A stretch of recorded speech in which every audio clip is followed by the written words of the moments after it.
Major funding for Hoosier Hoops, the Golden Era, was provided by viewers like you and Indiana University. Indiana University. Throughout Indiana, IU offers some of America's leading academic programs and represents one of America's finest educational values. Indiana University.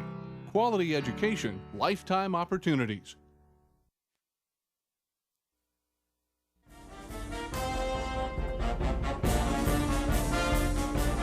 A dream.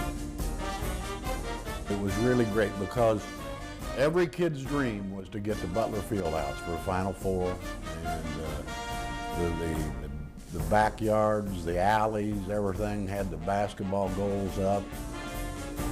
A place. And I thought it was the greatest thing in the world.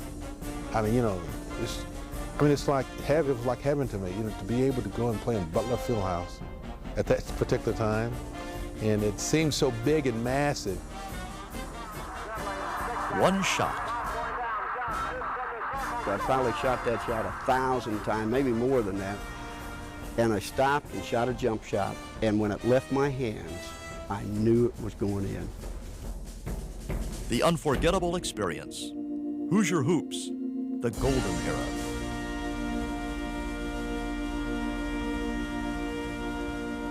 In the 1950s, it seems that from the moment a boy was born in Indiana, a basketball would be by his side. The thump, thump, thump of the dribble in the barn lot or in a driveway on a moonlit fall night, beating out a rhythm that could be heard from Muncie to Milan, Newcastle to Terre Haute, Evansville to South Bend, and all the towns in between. The high school basketball games were the place where all Hoosiers were bound together in a rabid support for their boys and their team. Feelings so intense, they have a name all their own, Hoosier Hysteria. Hello, I'm Mike Ahern. It's no secret that Indiana truly has an unmatched basketball heritage, a love of this game that extends far beyond the court to pull entire communities together even today. But of all the tremendous periods in the history of Indiana high school basketball, the decade of the 1950s brings together the heart of Hoosier Hysteria more than any other. The 1950s truly were the decade of Hoosier Hoops, the Golden Era. It was a golden age, and I think that probably basketball hit its peak right then.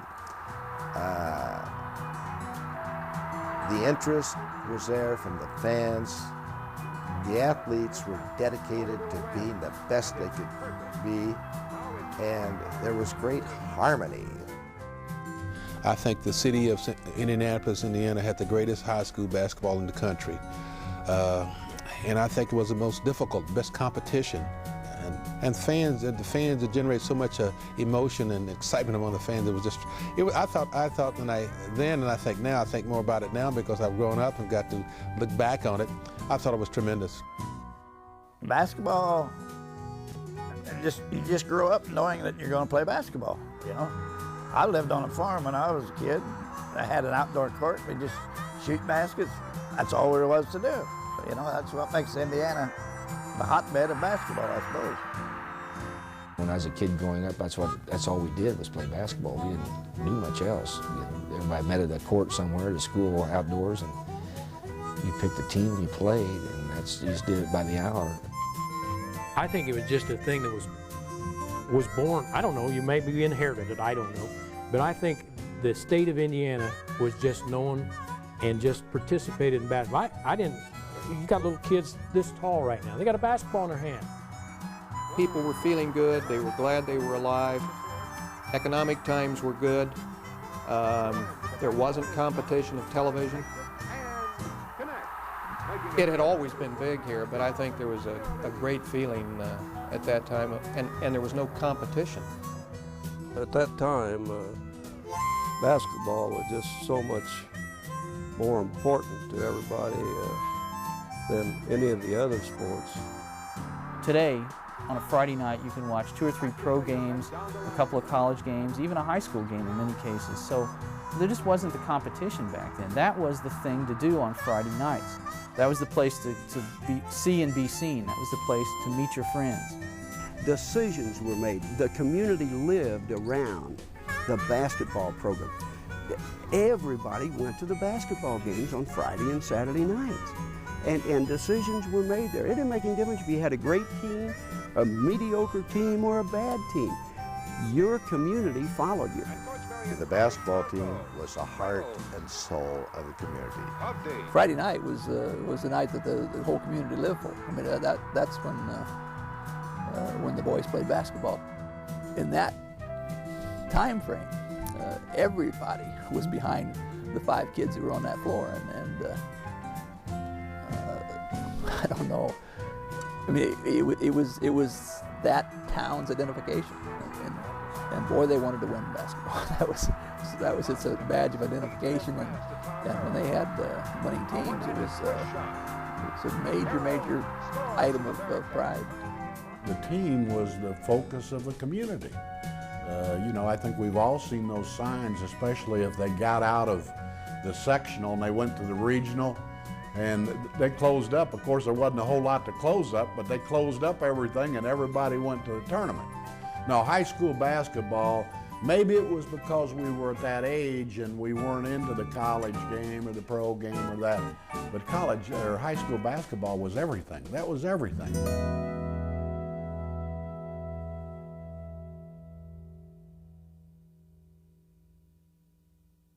Well, being a cheerleader at Milan, it was, you know, you were one of the greatest if you got to be cheerleader at Milan. I think it still is a Milan miracle.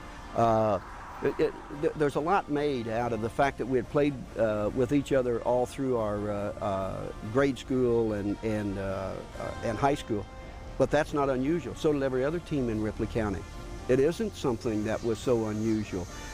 Every community, everybody grew up together. Growing up together and winning a state championship, truly the stuff that dreams are made of. The difference is, this dream came true. And if any one achievement made the 1950s the golden era of Hoosier hoops, it was the incredible David versus Goliath victory of tiny Milan High School over powerhouse Muncie Central in the 1954 Indiana State Tourney. The mighty Milan Indians are revered and remembered by more people than perhaps any team in all of Indiana basketball history. And with the success of the movie Hoosiers, the Milan miracle has become a part of American folklore. Tucked away in southeastern Indiana's Ripley County, Milan is a town of only about 1,200 people. And in 1954, the Milan High School was one of the state's smallest. Total enrollment was just 162. Only 73 were boys. Marvin Wood was starting just his 3rd year of coaching when he took the reins of the Milan team in the fall of 1952. They had had a student strike there in support of the old coach. And that put pressure on me right there, because if I'd known that, I'm not certain I would have made that move. But we were starting practice the first year I was down there, and there was a gentleman by the name of Coon Frokes. He was president of the school board.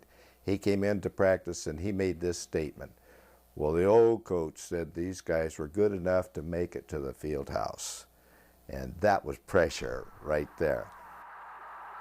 As 1952 turned to 53, Wood silenced the skeptics. Coach Wood's new, more disciplined offense paid off as the Indians made a run all the way to the state Final Four. Matched against South Bend Central, Milan struggled. Guard Bobby Plump went to the hoop for 19 points, but the final score rang up 56-37 in favor of South Bend Central, the eventual state champion for 1953. Milan finished the 1953 season with 24 wins and 5 losses, and with a group of talented players hungry for greater success. They wanted to be good. They were willing to pay the price to be good. I think they felt they were exceptionally talented, and they wanted to get the most out of the skills and the talents that they had. And then the year 1954 came, and they began to play their games, and they did so well. They did very well. And then when the tournament time came, it was win a game. Are they going to win again? Win a game? And it began to build up so that you were just very, very excited. Every week you got very excited thinking, you know, can they do this again? Will they do this again? After posting an 18-2 record, the march was on to the championship that would never be forgotten. And when the Milan Indians went to their championship games, they rode in style. We didn't come to the state tournament in the old bus like they had in the movie Hoosiers. You know, Chris Volz had a dealership in Milan from 1927 on, and he had every GM product, and you weren't supposed to do that back then, but he had every GM product plus trucks. So he gave us Chevrolets for the sectional, and he gave us Oldsmobiles for the regionals, Buicks for the semifinals, and Cadillacs for the state tournament. With semifinal wins over Montezuma and Crispus Attucks, Milan was on their way to the state Final Four. And as they returned to Butler Fieldhouse, they rejoined an old friend from the previous year. Indianapolis police officer Pat Stark, assigned to escort the team in 1953, had become a part of the Milan miracle. Yeah, I kind of adopted them, and they kind of adopted me, and it was a pretty close relationship. Pat is a member of our team. He was there for us in '53. He was our escort, and he was in the dressing room when we had our briefing sessions and our halftime. He was there all the time. He was a part of us. So when we came back the next year, we asked for him and didn't know for sure whether it would happen or not, and we got him. Stark was back, and Milan made their way to the finals to face the most intimidating team of the era, a team everyone loved to hate, Muncie Central. I can remember just being so excited that I couldn't even rest, you know, because it was going to be a big game. And as we got there, of course, almost everybody in the field house was going to be for Milan because of the small town against the big guy. The Muncie Central Bearcats came into the final game with 28 sectional titles, 16 regional titles, 10 semi-state titles, and 4 previous state championships under their belt. We were really hurting. Probably not too many people realized this. Bob Ingo was one of our better players. His back was really bothering him. He was a strong rebounder and a good perimeter shooter, and so we had to go. He just played enough to say he was in the game. And then Muncie ran over Plump early in the game, and the coach, I understand, had instructed them, hey, if he's in the way, don't worry about making the basket, just run over him, and they did. And he was hurting the rest of the game. So we were struggling just to find a way to stay competitive. In fact, that's the reason we did some of the things we did, like holding the ball for 4 minutes. We felt maybe if we can stay close enough in the last 3 minutes, we'll have a shot. We found ourselves down 28-26 in the fourth quarter. I come across the 10-second line, and I look over to the sideline, and we'd passed the ball around, and I got the ball back, and I looked over, and Marvin Wood's sitting just like I am. He's got his leg crossed, and he's got his foot. He's going. I figure, I guess he wants me to stand here.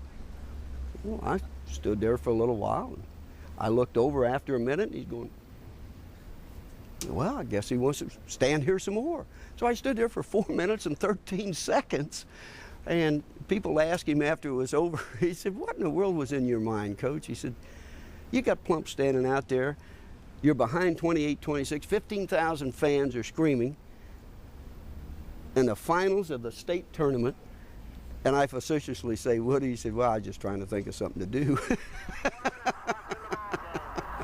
What he really was trying to do was keep us in the game, keep us within a distance of a bucket of being able to tie it up. They obviously, if we had them down 22-15, they outscored us 13-4. We weren't doing very well. We're down to 3 minutes and 40 seconds. 3 minutes and 39 seconds. We're getting another boy ready to come into the ball game, and we'll see who it's going to be. Wendelman's coming in a moment. Just on pins and needles all the time. Just tension. You cannot believe the tension that just the whole seating section was just, especially when Plump was holding the ball. You know, 4 minutes and 15 seconds, he's standing out there holding the ball, and we're 2 points behind. Everybody's panicking, you know, what are we doing? I thought, I don't know what he's doing.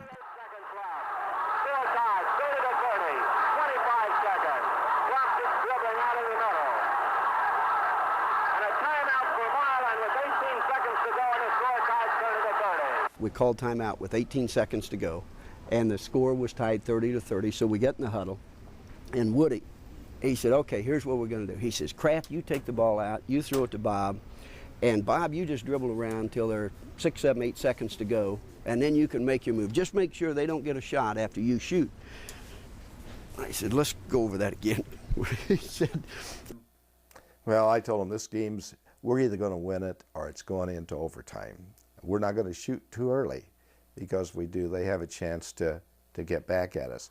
And that's why we put a little structure on how to use the time. And Muncie didn't want to foul. We knew they didn't want to foul, so they were going to be very careful. And I remember Gene White stated, why don't we get all the rest of the guys out of the way? And I said, great idea. That way they couldn't double up on him. It's just going to be one-on-one. And that's the way it turned out.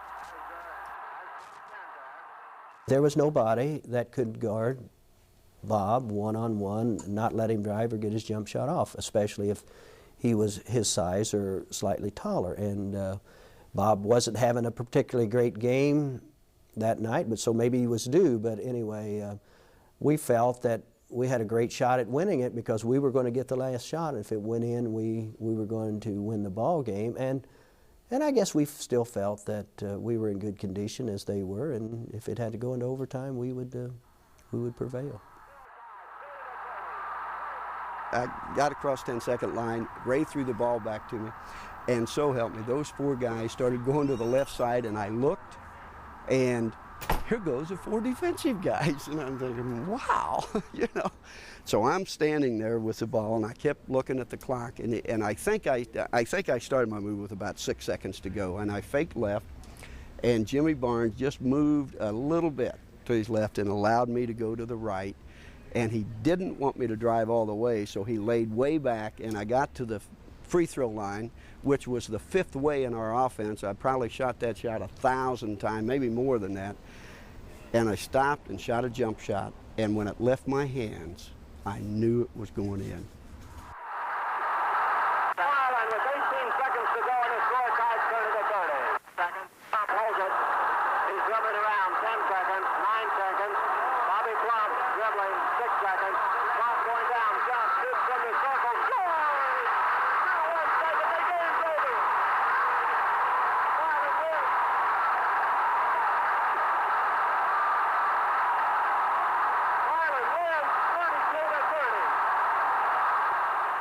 It was a great feeling. It was probably the greatest instantaneous thrill a kid could ever have in his life. I thought, oh, God. Everybody just automatic, everybody rushed down on the floor, you know, and it just engulfed the whole floor. It's just unreal, you know. I was excited as they were, you know, jumping up and rooting, going out holding the ladder while they cut the net down and all that. I more or less forgot I was a policeman. Just became part of it, caught up in it. It's very hard to express. You know, the sound in that field house was deafening. And our players were so excited, our crowd. No, it was just our players. It was the crowd, the whole state of Indiana, except for one little pocket, Muncie, Indiana. One mistake that night. It's a dream, and it's a dream come true. I never realized then that this dream would last as long as it has. The Milan experience was something that carried the whole state. I mean, there was an afterglow from Milan's championship that carried to every point of Indiana except Muncie Central. Everybody else was just enchanted by that story. For the players, the celebration continued beyond the field house as Pat Stark made good on his promise to take the champs on the ride of their life. I said, if you win tonight, the state championship, I will not only escort you, we will go downtown and we will go around the Monument Circle backwards, traffic. We'll block the traffic off. And so they did win, and I escorted them down Meridian Street, and I contacted some of my buddies on the Sickle Division on the radio and told them to block the circle off. And They really thought that was something. They said, outside of winning the tournament, that was the greatest thing they'd done. So, they were a good bunch of kids. They really enjoyed it. And while the ride around the circle capped off the night of their lives, it wasn't the only ride the Milan boys will never forget. We got to Pentown, and that's 12 miles, it's about 13 miles from Milan. And people were walking, and we thought there was a tremendous accident. Well, that's when we found out that they're walking from 13 miles away, and there were 40,000 people to greet us.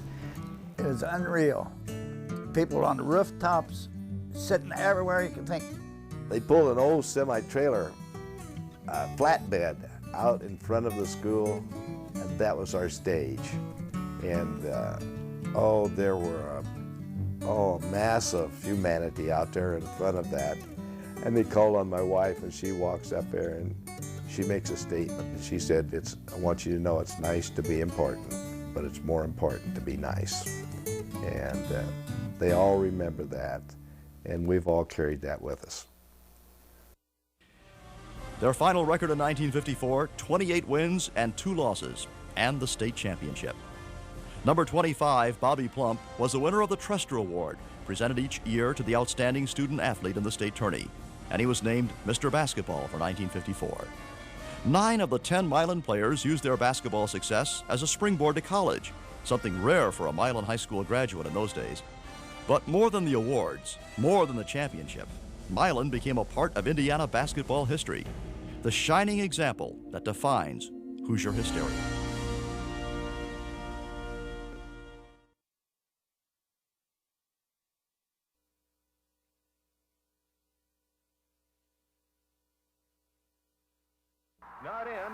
Though Milan had their golden moment in 1954, the Goliath of that game, the Muncie Central Bearcats, had no shortage of glory in the golden era of Hoosier hoops. With sectional and regional victories in abundance and state titles in 1951 and 52, for a time the Bearcats seemed nearly unbeatable, and they knew it.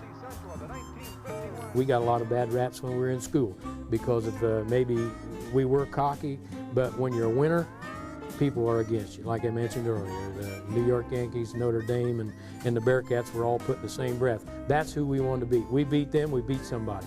And I think that was just part of the atmosphere that was generated by Muncie Central and the Bearcats. Danny Thornburg, Charlie Hodson, and Tom Razor played together on 2 Muncie Central state championship teams, winning it all in 1951 and 52. And while they were there and winning so much, the Bearcats were the team everybody loved to hate. But it didn't bother them. We loved going to Anderson, right? Kokomo, Richmond. Tough getting back on the bus sometimes. No, the crowds were hostile. Oh, yeah. We couldn't wait to get there. We expected to win. And sometimes I think we expected to win on the road more than we did at home. We had those ghosts in the field house that we just. Well, you were expected to win at home. Right. Yeah, now, but you're not expected to lose at home. We expected to win every game, and I just think we intended to do it. We were going to find a way to do it, and I don't think that was pressure. No, we loved it. I don't think we felt pressure. No. We loved it. We go on the road, every place we go, we're booed. You know, I mean, we won the state, and so here they come, and so you're going to be booed. Everyone's for that. We loved it. We just grin, you know. We go out there, and we loved it, you know. I think that's the way people felt. They really despised or hated the Bearcats, and I think that all boils down to the fact that when you're successful and good on top of it, people just don't like that kind of stuff, and they want their team to win, which is natural. Even with their school's winning tradition, the pressure they felt as players wasn't to win. It was just making the team. That's when I was scared. I wanted to be a Bearcat so bad I could taste it. You wanted to wear that purple and white. Only 12 of us out of 900 were And the gonna make it. competition was fierce. I mean, we played against each other growing up. Charlie was at Wilson and I was at McKinley, so we knew what the talent was at the 3 junior high schools. And we all knew we wanted to be Bearcats. And I think that was pressure, right? We loved had to it. make We it. loved it, and we wanted to make it. And the greatest feeling in the world when you knew that you made the final cut. Yeah, remember when oh boy, they would post it. they're in the high school, down at one end, I can't remember which hall. The coach would tell you they're on the final list, the guys on the team. Right outside my office. Yeah, longest walk in the world was that morning as you walk down that hallway. My God, please let my name be on there. That was pressure. Yeah, that part was pressure. Boy, it's a long walk. Remember the long walk down that hallway? And nobody had any clue nobody that they had it made. Yeah. Once they had it made, a game on the Bearcats' home floor became an intensive experience that remains vivid even today. It was electric every night. Back then, what was the capacity? 7,500 that time. And I remember talking a few days ago. Oh, yeah. That's right. We were talking about how you'd have 8 or 9 or maybe even 10,000 people clear up in the corner. You could smoke. So here would come the smoke level as the evening wore on. It'd work down, it'd get closer and closer to the floor, get hotter and hotter and hotter. And boy, I'll tell you, by the time we came out for the warm-up, that place was jumping, and we loved it.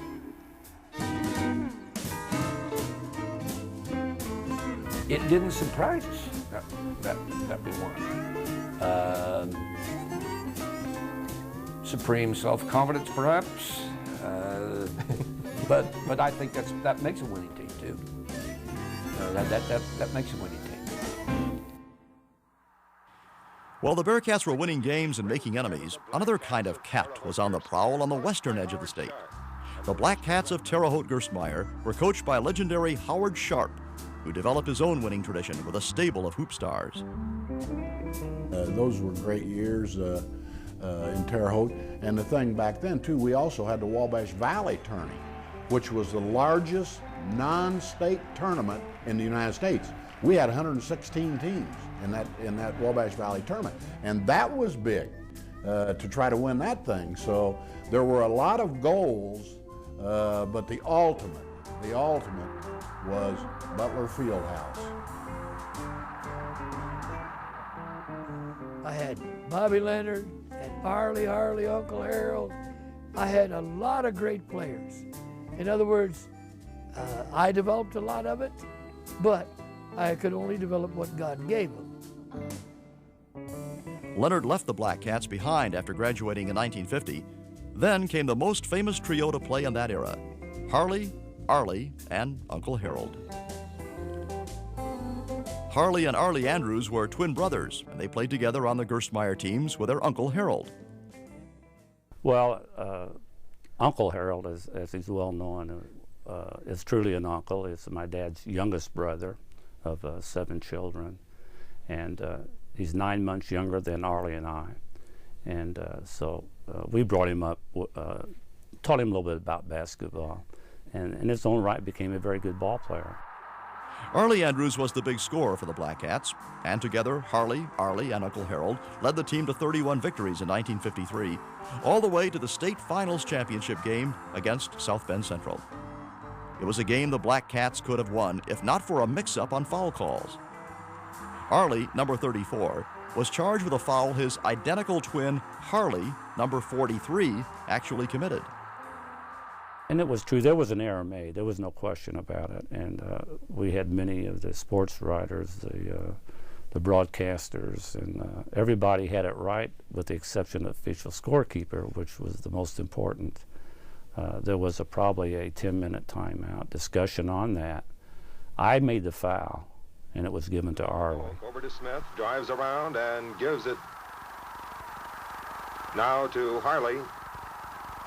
There's a shot, and it's no good. A long rebound, and a foul is called on Arlie Andrews, number 34. And in those days, a lot of times the official would come over and lift your arm if you made the foul to make sure that was recorded properly. The mistake, I think, was made, and when the official gave the report by hand signals to the official scorer, the 34 was read in reverse. And so that's what happened. I think it was an honest mistake, and it can happen in sports, and that's the way we accept it. In foul trouble, Arlie sat out much of the game, and early in the fourth quarter fouled out for good. Still, Hallie stepped up with 20 points, and with the Blackcats down 1 with 3 seconds left, Hallie launched a shot from the top of the key. It bounced out, and South Bend took home the 1953 state crown. I really think that if Artie could have played more in that ballgame, would easily win, because he was the leading scorer, leading rebounder, and was the key. And he didn't play much and didn't score much that final game. I was at that Final Four, and it's one of those games. I mean, Howard, his dream, his lifetime dream, you have to understand, was to win the state championship. And he got to the Final Four several times, but he could never win it.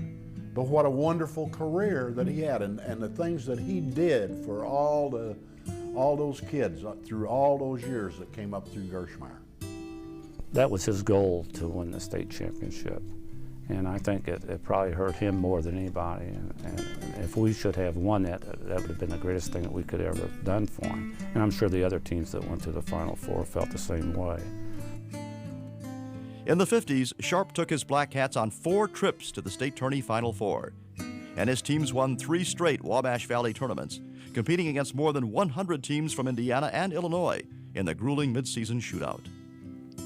I learned so much. I don't think I ever learned as much from a coach after as I did from Howard Sharp in high school. Though Sharp's teams never made it all the way to the state championship, he is today the winningest high school basketball coach in Indiana history. Howard Sharp notched 755 wins in his 45 seasons of coaching. A big share of those came with his beloved Terre Haute Gerstmeyer Blackcats in the golden era of Hoosier hoops.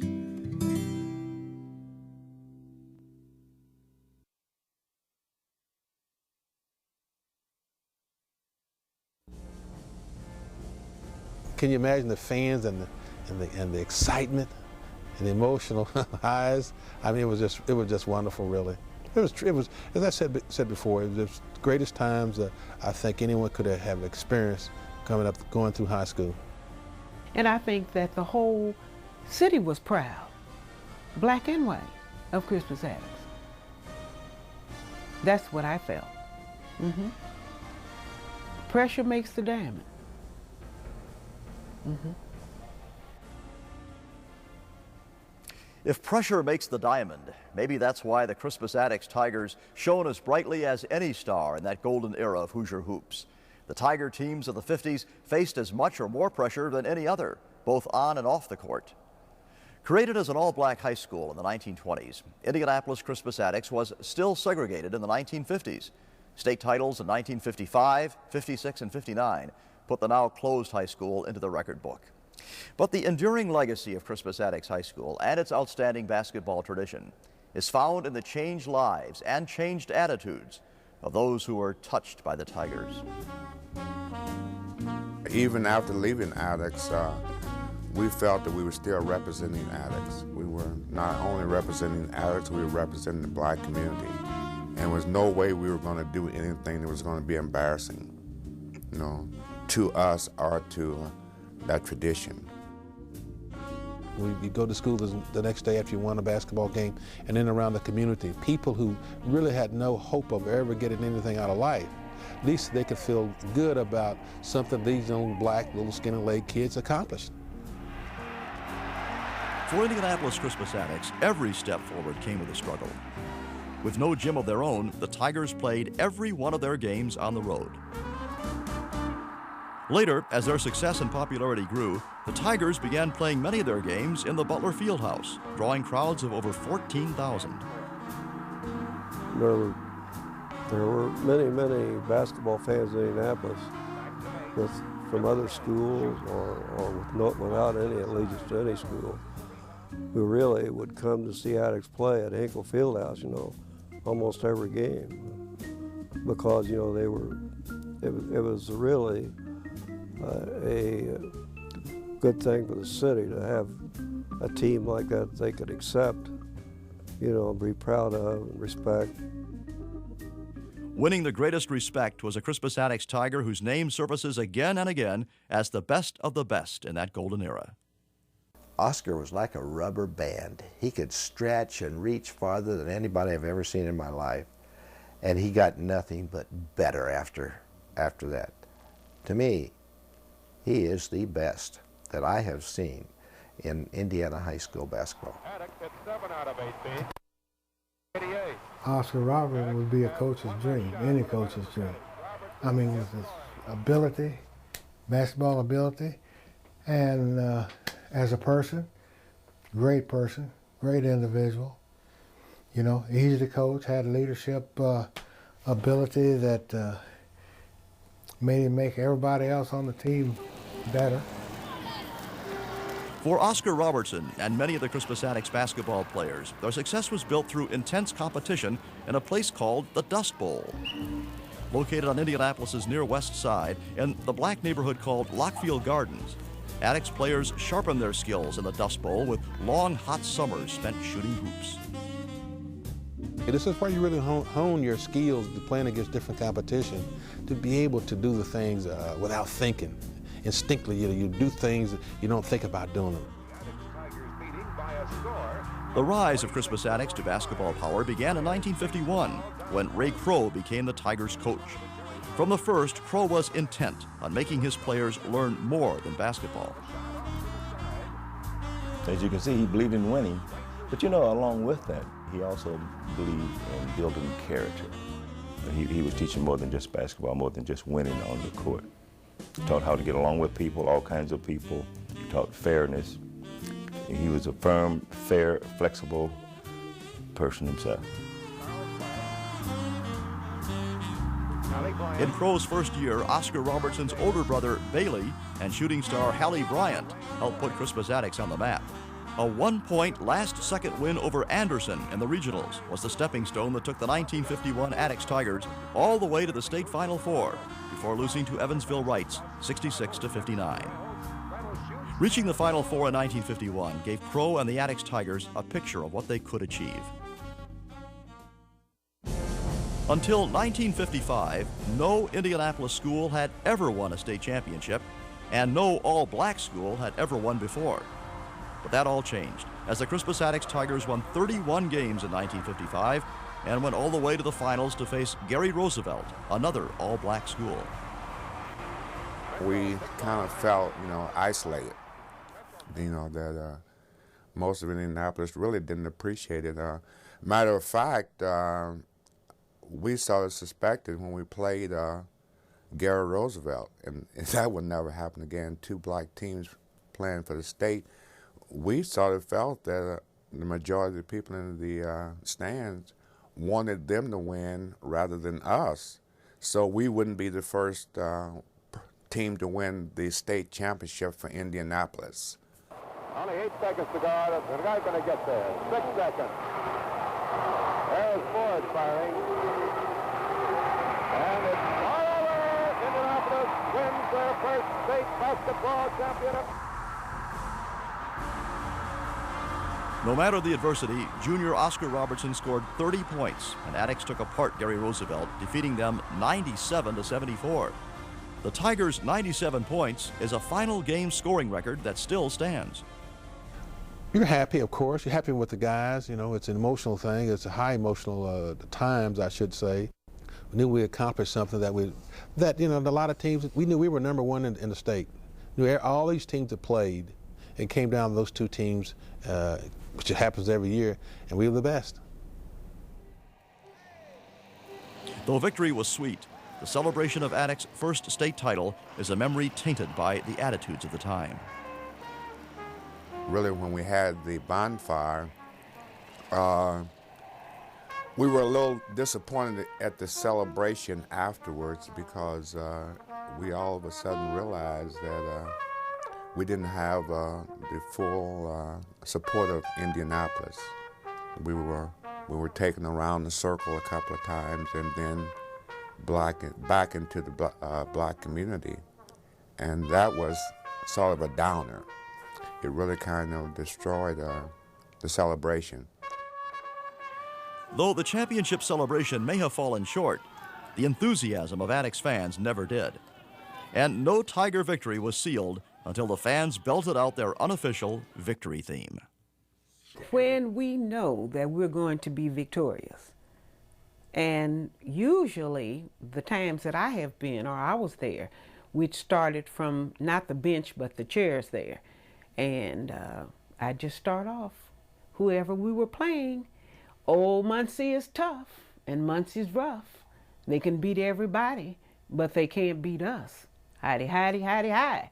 Hodey, hodey, hodey, ho. Old Skip Bop beat 'em. That's the crazy song. And then everybody stood, and they followed me. Tech is tough. Oh, Tech is tough.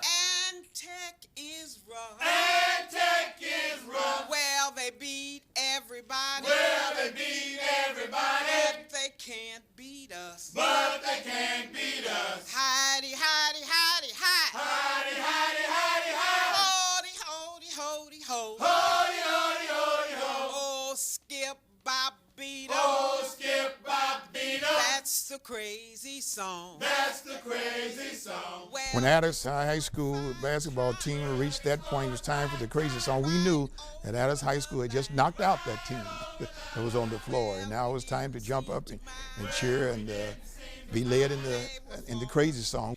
They were far behind. Hidey, hidey, hidey, hi. Hidey, hidey, hidey, hi. Hodey, hodey, hodey, ho. And of course, we sang that over and over again. And everything just went up. And they were motivated to win. Tech is tough. Oh, Tech is tough. And Tech is rough. And Tech is rough. And win they did. From mid-season of 1955 through all of 1956, the Tigers won 45 straight games. Their combined two-season record, an incredible 62 wins and only one loss. In 1956, the Tigers went all the way again, winning all 31 of their games and becoming Indiana's first ever undefeated state champs. In the final game, Attucks matched up against Lafayette Jeff, easily outdistancing their opponent 79-57. Robertson poured in 39 points and led all scorers in the state tournament, making the all-state team for the second year in a row. It was just like having a magic wand. Those boys played their heart out for him, and they were good. And whatever they heard that anybody could do, they practiced until they did it. We had a lot of Michael Jordans. Well, I think Crispus Attucks basketball probably changed the city some in helping to break down some of the racial barriers that existed at that time. I don't think any one year did it all, but I just think our basketball team helped to do away with some of the segregation and all that had taken place before and during that time. Those teams did everything to forward integration, forward race relations, because you couldn't help but love those Attucks teams with Oscar. I mean, he was such a great player. And in my mind, no one has ever come close to being that good, and that was right at the time of the Topeka suit for integration, and it fit right into Indiana because it allowed basketball to do in Indiana what Jackie Robinson and baseball had done for the rest of the country not quite 10 years earlier. I mean, this is a pivotal period of history, and basketball fit into it. In 1959, Attucks was back on top again, picking up their third state title of the decade as the Tigers defeated Jimmy Rayl and the Kokomo Cats to add another year of glory to the Crispus Attucks legacy. While racial prejudices did not change overnight, the Attucks Tigers showed that achievement was a door that could be opened to anyone, regardless of color.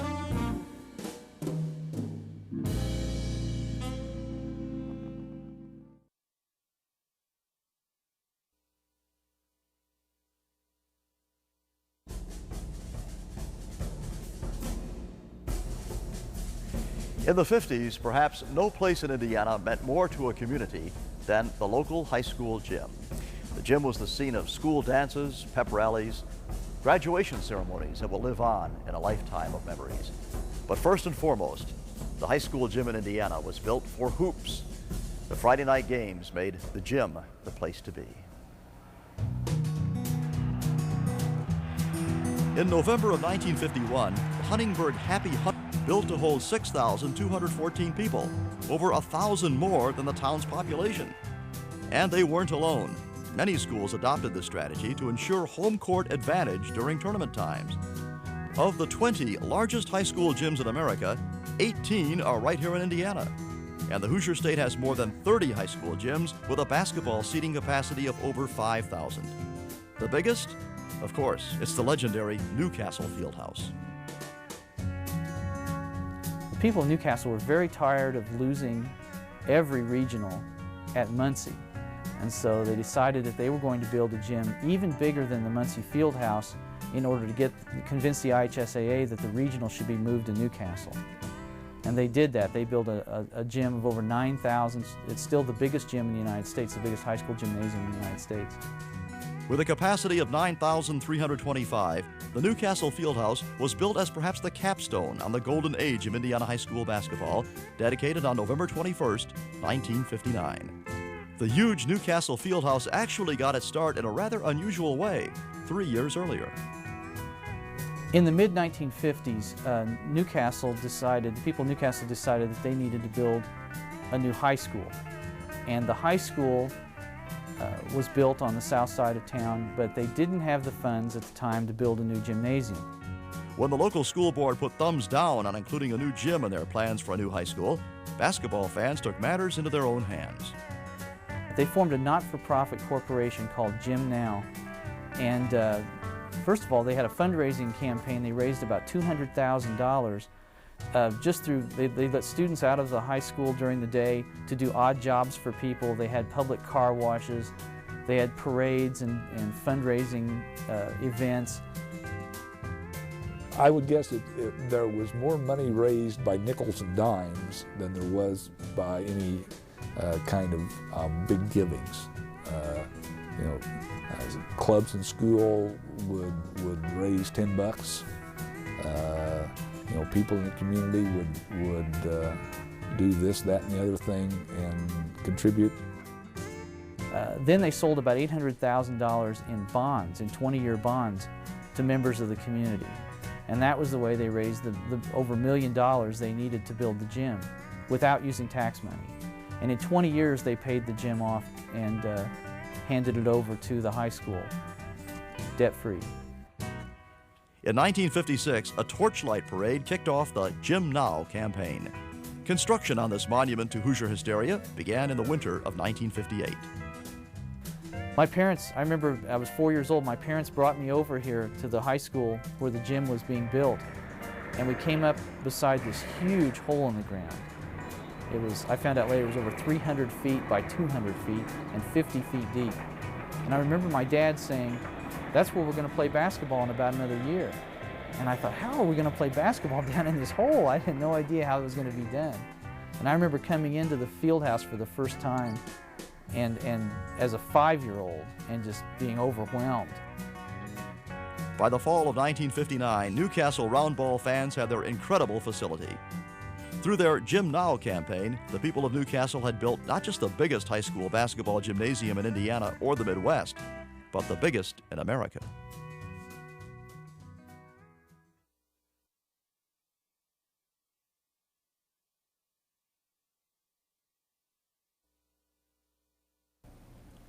Call it the game of the century or the 100-point wonder. Next to the Milan Miracle in 1954, this one is perhaps the most famed game in Indiana high school basketball history. And it took place near the end of the 1950s, the perfect exclamation point on this golden era of Hoosier hoops. On February 20th, 1959, Newcastle squared off at home against Kokomo. It was a game that would close the doors on Newcastle's old gymnasium before the move the next fall to the huge new field house. And the nearly 2,000 fans packed elbow to elbow in the tiny Church Street gym witnessed an incredible shootout that became one for the record books. One of Indiana's greatest pure shooters ever, the Kokomo Cats' Jimmy Rayl, known as the Splendid Splinter, and the Newcastle Trojans' own shooting star, Ray Pavey, filled it up for a record 100 points combined. I knew we were both having good nights, but I didn't realize it was going to end up quite like that. I thought maybe we might get 40 apiece, something like that. It was just a bit more than what I had thought it was turning out to be. I would say it's probably the second greatest game in the state of Indiana. Probably because of the uniqueness of it, and you know, we're not in a three-point shot. You know, the 51-49 were all earned. Ray Pavey ripped the nets with 23 buckets and 38 shots from the field and dropped in 5 of 8 free throw attempts. I missed 7 layups in the first quarter. Can you imagine how many points we could have gotten if I had really played well?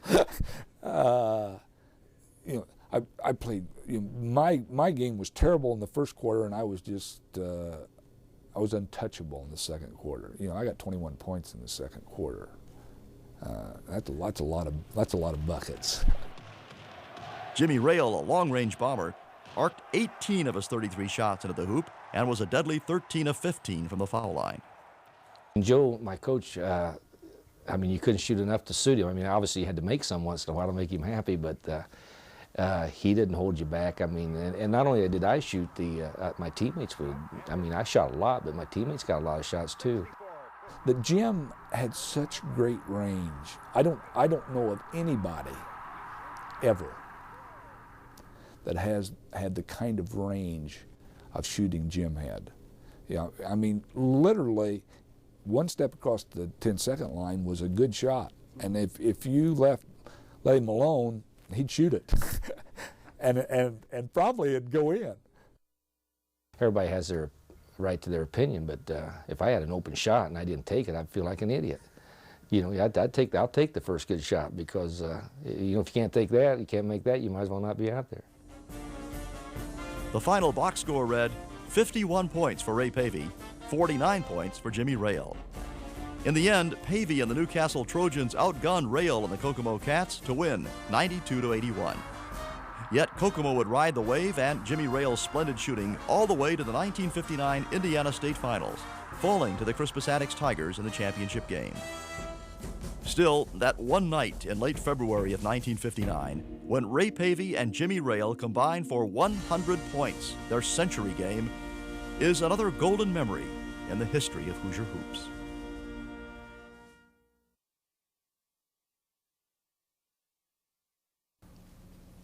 Great, great days and nights in this golden era of Hoosier hoops, the 1950s.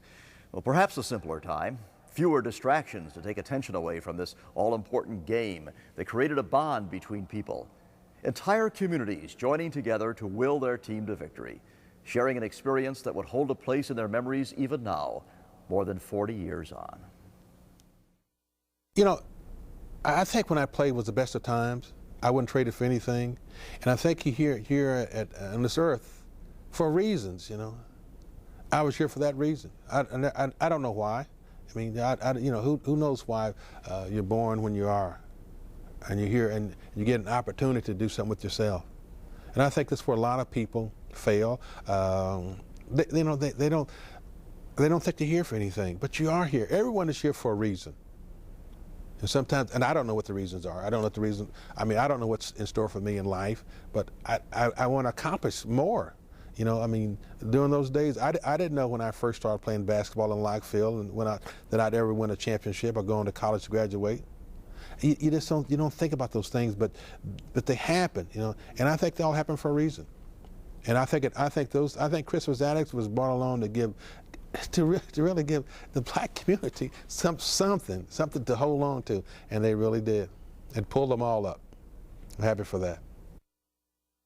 You can always look back and have good, fond memories of good times playing. And I think anybody who works hard in a game for a number of years will probably have the same attitude I have, that, you know, you've played hard, and you've enjoyed it, and the time comes to hang the shoes up, and then you've had a successful time in basketball, and that's all you can ask for.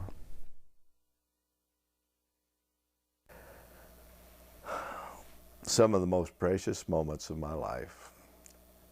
I have worked with beautiful people.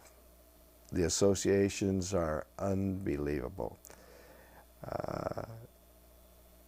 I miss the camaraderie that I had with other coaches. I miss the media, working with the media.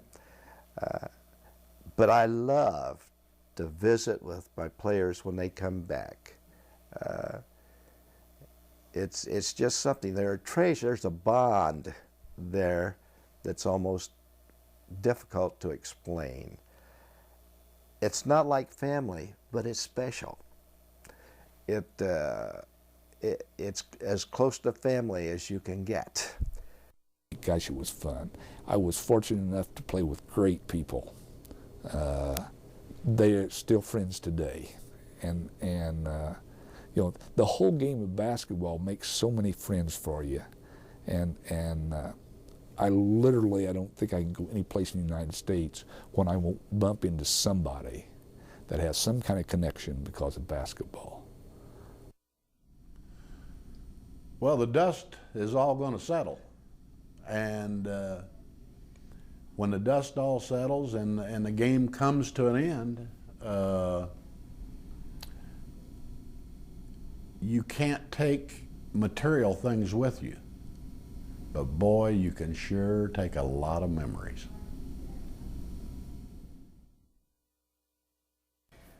Hoosiers have spent their lives holding a basketball, and yet as we look back on the 1950s, it really seems that basketball has had a hold on Hoosiers all these years. The light streaming down onto the court, the squeak of 10 pairs of shoes up and down the old wooden floor, the roar of the crowd, the shrill whistle of the referee. And then those last moments of time, slowly, endlessly ticking off the clock and sending the game, the crowd, and the players into the hazy golden light of yesterday, where each game lives on.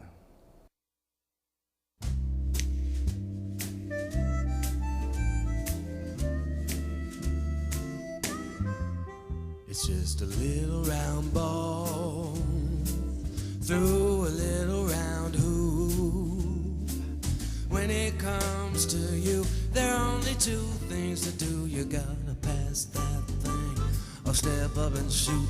It's just a little old game. Why do we go so insane? But I haven't a doubt we couldn't live without the thrills and the action, the joy and the pain. Sometimes that mid-court 1-second shot gets heard around the world. Sometimes that easy layup falls away like a fickle young girl. It's just a little round ball through a little round hoop. Oh, it sounds like a breeze, but baby, if you please, let's go get in some practice.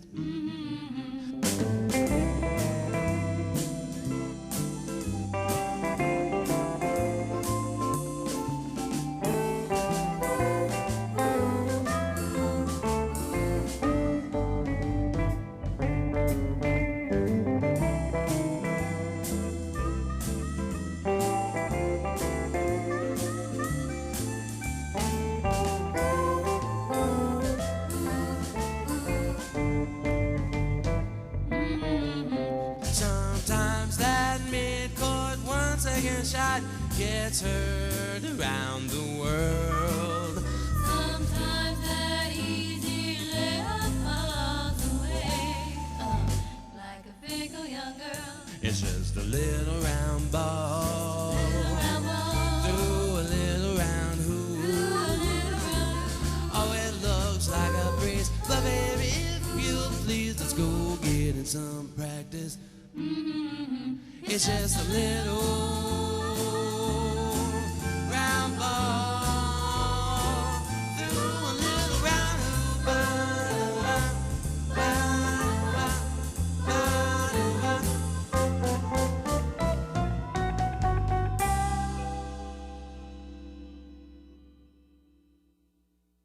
Major funding for Hoosier Hoops, the Golden Era, was provided by viewers like you and Indiana University. Indiana University. Throughout Indiana, IU offers some of America's leading academic programs and represents one of America's finest educational values. Indiana University. quality education, lifetime opportunities. Relive the rich history of high school basketball in Indiana during the 50s with your own VHS copy of Hoosier Hoops, The Golden Era. Call 1-888-50-HOOPS.